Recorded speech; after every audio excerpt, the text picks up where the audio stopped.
আপনারা দেখবেন 1757 সালে পলাশীর আম্রকাননে বাংলার স্বাধীন নবাব সিরাজউদ্দৌলা ষড়যন্ত্রমূলক সমাজতার যুদ্ধে পরাজিত হয় এবং নিহত হওয়ার মধ্য দিয়ে এই দেশের স্বাধীনতা সূর্য অস্তমিত দিয়েছিল। ঐতিহাসিকরা বলেছিলেন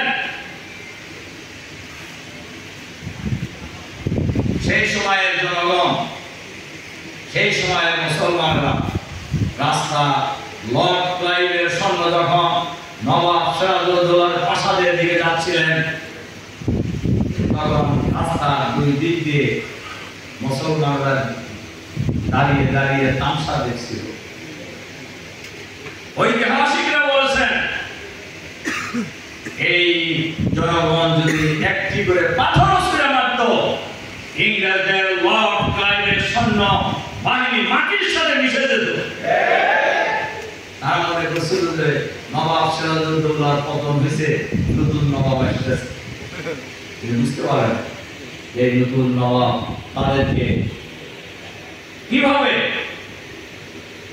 মুসলমানদের কৃষ্টি কালচারকে ধ্বংস করে দেবে। সম্মানিত ভাই ও বন্ধুগণ, আমার ওই দিকে আমি বলার জন্য এই ঘটনা বললাম না। আমি যে জিনিসটা বলতে চাচ্ছি, ব্রিটিশ আমলের আপনারা জানেন 1764 সালে সর্বশেষ চেষ্টা করেছিলেন মীর কাসেম আলী। তার পরাজিত হওয়া, নিহত হওয়ার মধ্য দিয়ে বলা যায় এই উপমহাদেশের মুসলমানদের রাজনীতি অনেকটা স্থগিত হয়ে গিয়েছিল।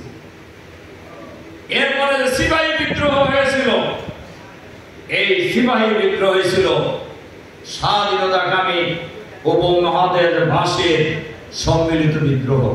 যে বিদ্রোহের নেতৃত্ব দিয়েছিলেন তদানীন্তন ওলামায়ে কেরাম। আপনারা আজকে শুনছেন দেওবন্দের কথা, শুনছেন কলকাতা আলিয়া মাদ্রাসার কথা।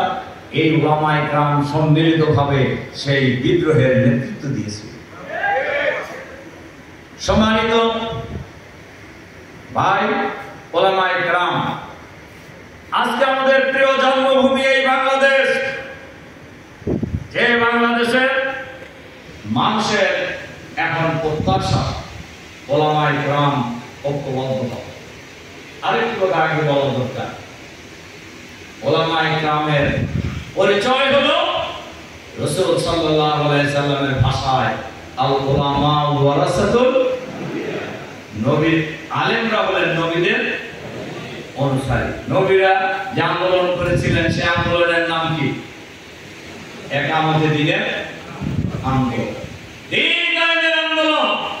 সকল নবী প্রেরণের উদ্দেশ্য হলো লিইয়ুযহিরাহু আলা দ্বীনি কুল্লি, সমস্ত দ্বীনের উপর আল্লাহর দ্বীনকে বিজয়ী করা, সকল আদর্শের উপর আল্লাহর দ্বীনকে বিজয়ী করা।